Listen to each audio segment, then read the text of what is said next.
आज एक ख़बर तकरीबन सारे अखबारात में भी है और बाज़ टीवी चैनल्स के ऊपर भी वो सामने आई है। वो है 9 मई के एहतजाज या फसादात के हवाले से। ब्लैक डे इसको सही कहा जाता है। मैं बार बार कहता हूँ कि उसके अंदर ज़िम्मेदारों का तयन कर लें, लेकिन ये वो दिन है जिसको कभी भी ये नहीं कहा जा सकता कि जो एहतजाज की शक्ल थी वो दुरुस्त थी। बिल्कुल गलत शक्ल थी। प्रोटेस्ट आपको रजिस्टर कराना चाहिए। इवन GHQ के बाहर भी जाके कोई प्रोटेस्ट कराना चाहिए तो प्रोटेस्ट रजिस्टर करवा सकता है, लेकिन उन इमारात के अंदर घुस जाना, उसके ऊपर चढ़ जाना, तोड़ फोड़ करना, ये जस्टिफाइबल नहीं है। ये ऐसे ही है जैसे पार्लिमान के अंदर जो लोग घुस गए थे या PTV स्टेशन के अंदर जो लोग घुस गए थे उसको कहा जाए कि दुरुस्त है। बिल्कुल गलत काम था, तब भी गलत था, 2014 में भी गलत था, और अब जिसने किया था 2022 में तब भी गलत था।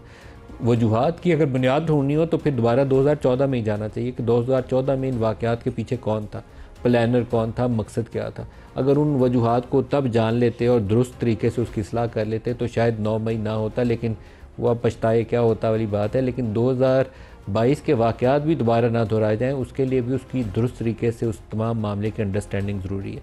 निगरान दौरे हुकूमत में एक रिपोर्ट सबमिट हुई। काकड़ साहब उस वक्त प्राइम मिनिस्टर थे, लेकिन रिपोर्ट उनके प्राइम मिनिस्टरशिप के नीचे तहकीकात वो नहीं थी। तहकीकात पहले से चल रही थी। सबमिट तब हुई कि जब निगरान हुकूमत आ चुकी थी। वो अखबारात के अंदर जो ख़बर है और जो TV चैनल्स के हमारे रिपोर्टर्स खबर दे रहे हैं वो ये बता रहे हैं कि इमरान खान 9 मई के वाक़यात के अंदर मुलव्वस थे, और इसी तरीके से पार्टी की जो बेशतर क़यादत है वो उसके अंदर वाक़यात के अंदर मुलव्वस है। 2 अफराद का नाम जिसमें शाह महमूद कुरैशी और चौधरी परवेज़ लाई है, वो कहा जा रहा है कि डिस्पाइट द फैक्ट कि उनके ऊपर बहुत से मुकदमात हैं, लेकिन बराह रास्त उनका 9 मई के वाक़यात में मुलव्वस होने के हवाले से कोई शवाहद या सबूत सामने नहीं आए। ये रिपोर्ट के मुताबिक ये चीज़ें बताई जा रही हैं। मैंने जो कुछ हुकूमती शख्सियात हैं उनसे बैकग्राउंड लेने की खातिर उनसे रब्ता कायम किया कि बताइए कि उसमें है क्या। तो जो डिस्क्रिप्शन मुझे मिली है उसके मुताबिक यह है कि इमरान खान का जो अरेस्ट था, जो गिरफ़्तारी थी, उसको मुंसलिक किया पाकिस्तान तहरीक इंसाफ ने, और इमरान खान ने उस एजिटेशन से, उस एहतजाज से जो 9 मई के साथ हुआ, तो ये इमरान खान का लिंक जोड़ा जाता है उन वाक़यात के साथ। हो सकता है इसके अंदर वाक़तन वैसे ही बात हो जो दावा किया जा रहा है, लेकिन इसको आपको डॉक्यूमेंट्री तरीके से किसी सबूत के साथ, किसी एविडेंस के साथ इसको साबित करना है। इसी तरीके से जो बहुत सारे पाकिस्तान तहरीक इंसाफ के लोग जिनके ऊपर मुकदमात कायम हुए, उनके मुतल्लिक़ भी कहा जाता है कि उनके बाज़ बयानात, बाज़ उनकी जो मीटिंग्स थी उनका हवाला दिया जाता है, जिसे वीडियो एविडेंस, तस्वीर की शक्ल में उनके सबूत या डॉक्यूमेंट्री एविडेंस के तौर पर उसको फ्राहम किया गया उस तहकीकाती कमेटी को, जिसने ये बुनियाद बनाई कि इन तमाम लोगों ने इश्ताल दिलाने में अपना अपना हिस्सा दिलाया ताकि ये 9 मई वाले जो वाक़यात थे हो पाए। उससे बड़ा सवाल जो मुझे नज़र नहीं आया वो जनरल फैज़ का क्या रोल था 9 मई के वाक़यात के हवाले से। जनरल फैज़ का एक कोर्ट मार्शल प्रोसीडिंग्स चल रही हैं, क्या 9 मई के वाक़यात के नीचे उनको चार्जशीट किया जाएगा? मेरे पास इसका क्लियर आंसर नहीं है, क्योंकि बाज़ वाक़यात ऐसे हैं कि यहाँ किसी शख्स के घर मारपीट हुई, एक हाउसिंग सोसाइटी है, उसकी जायदाद हथियाली, इस तरह के भी उनके ऊपर इल्ज़ामात मौजूद हैं। 9 मई के वाक़यात के अंदर अगर उनको चार्जशीट किया जाए तो ये एक नई कहानी होगी कि एक फॉर्मर DGI उसने ऐसे फसादात की, ऐसे एहतजाज की बुनियाद रखी जिसका बज़ाहिर मकसद ये होगा कि जो उस वक्त के चीफ़ ऑफ आर्मी स्टाफ हैं, जनरल आसिम जो मौजूदा आर्मी चीफ़ हैं, इनकी अथॉरिटी को चैलेंज किया जा सके। ये बगावत के ज़ुमरे में आता है। बड़ा संगीन चार्ज होगा अगर किसी ऑफिसर या फॉर्मर DGI के ऊपर अगर ये चार्ज फ्रेम किया जाए। मैं अभी यकीन से नहीं कह सकता कि हतमी तौर पर जब उनकी कोर्ट मार्शल प्रोसीडिंग्स कंप्लीट करेंगी तो उनके ऊपर ये चार्ज होगा या नहीं होगा। अगर उनके ऊपर ये चार्ज वैसे ही हो जैसे 9 मई के वाक़यात के अंदर, बाद लोगों का ख्याल ये है कि ये मनसूबा बंदी उनके बग़ैर मुमकिन नहीं थी। ये तबसरे वाली बात है। ये मैं ये नहीं कह सकता कि चार्जशीट के अंदर ये इल्ज़ाम ऐसे ही मौजूद होगा। वो इसलिए कहा जाता है कि तकरीबन 189 मिलिट्री रिलेटेड बिल्डिंग्स या उनकी इंस्टॉलेशंस के ऊपर अटैक हुआ। 200 कह लीजिए अमारात ऐसी थी जिसमें कोर कमांडर हाउस है, GHQ है, ISI के ऑफिसेज हैं, या हमज़ा कैंप है, एयर बेसिस हैं जो अटैक हुई, कैंटोनमेंट्स के अंदर हमले किए गए। 189 to be precise exact number है।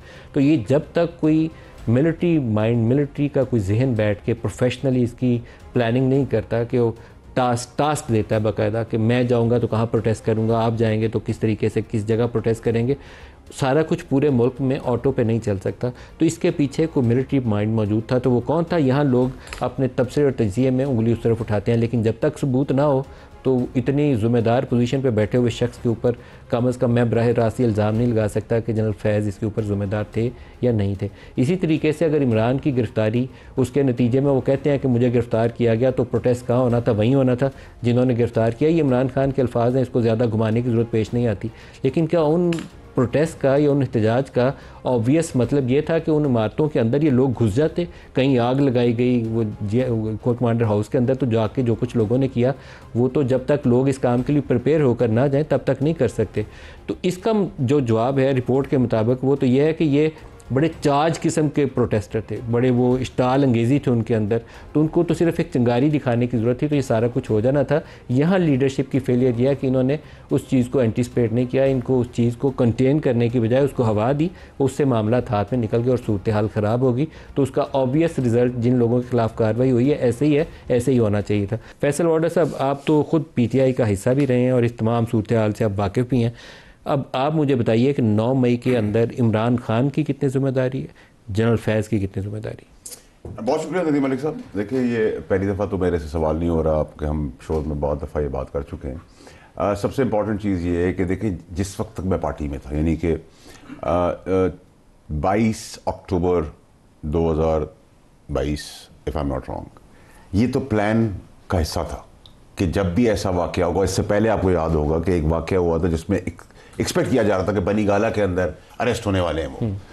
ये मैं उस वक्त की बात करें जब मैं खुद पार्टी के अंदर था। तो this was part of the plan. Imran Khan की इंस्ट्रक्शन, ठीक है, देखिए इंस्ट्रक्शन मेरी आपकी कलेक्टिवली लीडर की जिम्मेदारी थी ना, उसके नीचे सारा प्लान बना ना, उसके होते हुए सारा प्लान बना, बैठे हुए सारा प्लान बना। कौन कौन बैठे हुए थे जब ये प्लान बना?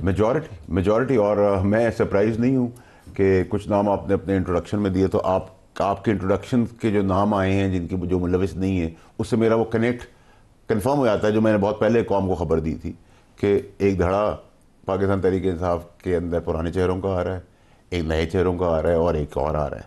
तो जो धड़ों में वो, जैसे मैं हमेशा कहता हूँ क्यों पाकिस्तान की तरह PTI पाकिस्तान है, तो वो बात भी मेरी करेक्ट हो जाती है। जब तो जनरल फैज़ की आपने बात की है, देखिए इसमें भी कोई क्लैरिटी आपको होनी चाहिए कि उनका कोर्ट मार्शल भी होगा, ये गुमान भी है, उम्मीद भी अल्लाह से कोर्ट मार्शल तो होगा ही होगा। लेकिन कोर्ट मार्शल 9 मई उसमें चार्जशीट में शामिल है नहीं, that I am not sure. देखें, कोर्ट मार्शल होगा, ये एक फेज़ है, लेकिन सजाए मौत या उम्र कैद होती है, इसमें हम अल्लाह से दुआ कर सकते हैं कि जी उम्र कैद हो जाए, सजाए मौत। आपके ख्याल में 9 मई चार्जशीट में शामिल होगा? देखिए जी, मुझे तो ये पता है, मेरा तकिया भी है, मेरा गुमान भी है, मेरा ईमान भी है कि अरशद शरीफ अभी खुलना है। जिस वक्त अरशद शरीफ खुला उस दिन शिकंजे में बहुत सारे लोग फांसी के तख्ते पर टंग जाएंगे। ये मैं आपको बड़ा क्लैरिटी से अपनी बता रहा हूँ। और जब मैं आपसे बात कर रहा हूँ तो मैं आपसे बात कर रहा हूँ बहुत बड़े बड़े सूरमा टंगेंगे। ये मेरा ईमान भी है कि वो शहीद था, उसको दोस्ती में मारा गया, नंबर 1। नंबर 2 ये कि मैं आपको ये कैटेगोरिकली शहीद था, दोस्ती में मारा गया, ये दूसरा लफ्ज़ बड़ा भारी है, दोस्ती में मारा गया। बिल्कुल बिल्कुल ठीक है जी, बिल्कुल। और आपने बहुत सही मेरा पॉइंट पकड़ा है, उसको दोस्ती में मारा है, ठीक है जी, दोस्त बना के मारा है उसको, ठीक है। और उससे पहले तो वो एक एक्सीडेंटल मर्डर था, उससे पहले तो ये मेरी प्रेस कॉन्फ्रेंस से पहले तो लोग कह रहे थे। मैं आपकी इजाज़त हो तो एक बात बिल्कुल अपनी ज़ात से रिलेटेड है, मैं ऑन एयर कभी कही नहीं, लेकिन मेरा दिल है कि मैं कह दूँ। अरशद शरीफ इस्टेब्लिशमेंट से इतना ज़्यादा करीब था कि बाज़ औक़ात उससे मिलते हुए ना हम सोचते थे, अंदर दिल में ख्याल होता था कि ये इस्टेब्लिशमेंट के जो लोग बहुत करीब हैं ना, जो जुड़ गए हुए हैं अंदर, तो उसमें से अरशद शरीफ है। जिस रात उसकी शहादत हुई है, मैं ख्वाब वाब नहीं देखता, ये मैं वो चीज़ है मैं जो बताते हुए गुरेज था कि मैं कभी ऑन एयर बताऊँ या ना बताऊँ, लेकिन मुझे लगता है कि शायद उसकी वालदा के लिए, उसके घर वालों के लिए ये बात बता देनी चाहिए। मैंने उस रात 2 दफ़ा ख्वाब में उसको देखा है और दोनों दफ़ा ज़िंदा हालत में उसको देखा है। तो मैं बड़ा अंदर से कन्विंस हूँ कि वो बंदा शहीद है, जिसने उसको मारा है, वो उसको अल्लाह ताला ऐसी सज़ा देगा कि हमारे सामने वो कभी ना कभी शक्ल आएगी। एक्चुअली तो सज़ाएं शुरू हो गई। मेरा उसके मुतालिक तासुर यही था कि वो इतना एस्टेब्लिशमेंट के करीब हो गया हुआ है, तो हम थोड़ा सा गुरेज करते थे कि बहुत जुड़ गया हुआ है अंदर उनके साथ। तो वो, लेकिन उसका मैंने 2 दफ़ा उस रात, एक ही रात में 2 दफ़ा उसको ख्वाब में देखा और दोनों दफ़ा जिंदा देखा। देखिए नदीम मलिक साहब, मैं आपके ख्वाब की ताबीर के ऊपर तो बात नहीं कर सकता, क्योंकि मैं आपको ज़ाती तौर पर जानता हूँ, और बल्कि ना मैं कोई नेक आदमी हूँ, कि आपका बैकग्राउंड और आपकी शख्सियत और आप जो अल्लाह के लिए करते हैं, अल्लाह के दरबार में जाते हैं, मैं आपको बता रहा हूँ, ख्वाब जो है आपने अगर देखा है तो मुझे लगता है कि जिंदा है, वो जो शख्स वो जिंदा है, मुलव्वस है, वो बच नहीं पाएगा। देखिए मैं तो ये 2.5 साल से पीट रहा हूँ और मैं कन्विंस्ड हूँ। और आपने जहाँ कहा कि वो एस्टैब्लिशमेंट में बहुत करीब था, वो उतना ही तहरीक इंसाफ से भी करीब था। और तहरीक इंसाफ और एस्टैब्लिश उस वक्त के लोग का जब गठ जोड़ मिलेगा तो बहुत कुछ हमें मिलेगा, ठीक है जी। तो मैं तो टाइम से पहले आपको बहुत सारी चीज़ें बता देता हूँ, अभी बता रहा हूँ। और क्योंकि कोर्ट मुझे बुला नहीं रही है, मैं सारी चीज़ें नहीं पहुँचाने के दरवाजे तक जरूर ले जाऊँगा कहाँ से, क्योंकि मैं पहला आदमी था पाकिस्तान के अंदर, आपको याद होगा जिसने प्रेस कॉन्फ्रेंस में कहा ये एक्सीडेंटल मर्डर नहीं है, ये रोक के पुलिस ने मार दिया, ये नहीं है, ये कत्ल है, ये प्लान्ड मर्डर है, असैसिनेशन है, ठीक है। और उसकी बहुत सारी कड़ियाँ भी इंशाल्लाह आने वाले दिनों में ज़िंदगी में ज़रूर दूंगा।